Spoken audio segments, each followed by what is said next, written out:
เดือนเพ็ญสวยเย็นเห็นอารา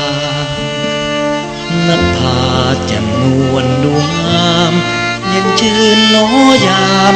เมื่อลมพัดมาแสงจันทร์นวลชวนใจข้าคิดถึง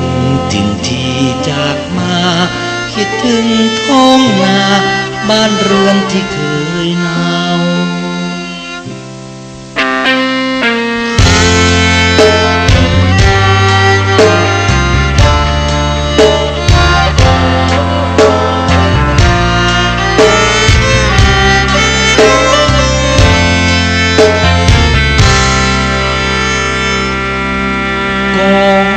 ไฟ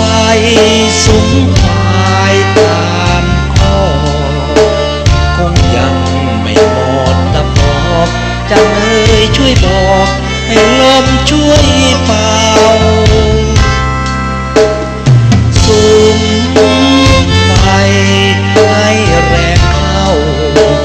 พัดไล่ความเยือกเย็นหนาวให้พี่น้องเรานอนหลับอุ่นสบาย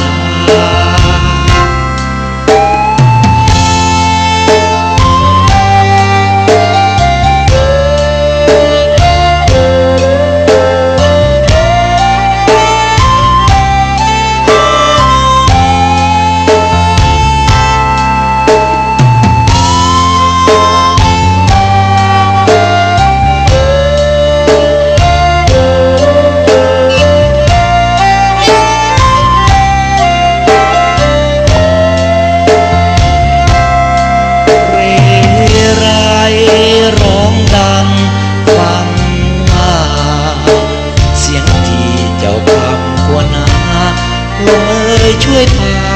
กระซิบข้างกายข้า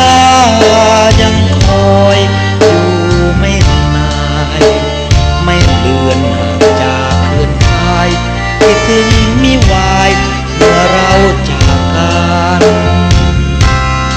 ลมเอ่ยช่วยเป็นสื่อ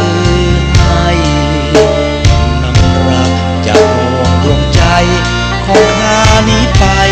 บอกเขานั้นมาให้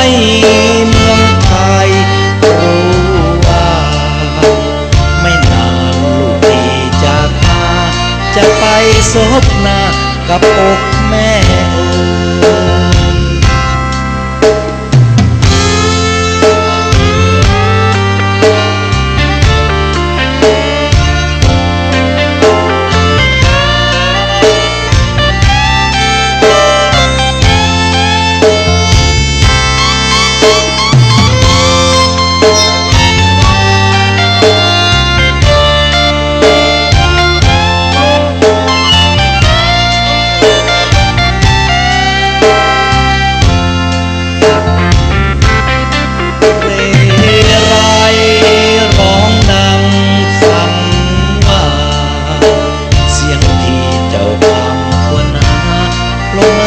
ช่วยพากระซิบข้างกายข้ายังคอยอยู่มินายไม่เลือนห่างจากเขื่อนคายคิดถึงมิวายเมื่อเราจากกันลมเอ่ยช่วยเป็นสื่อให้นำรักจากดวงใจของข้านี้ไป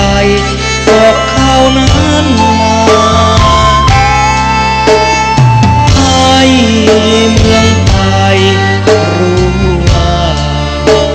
ไม่นานลูกที่จากมาจะไปซบหน้ากับอกแม่ให้เมืองไทยรู้ว่าไม่นานลูกที่จากมาจะไปซบหน้า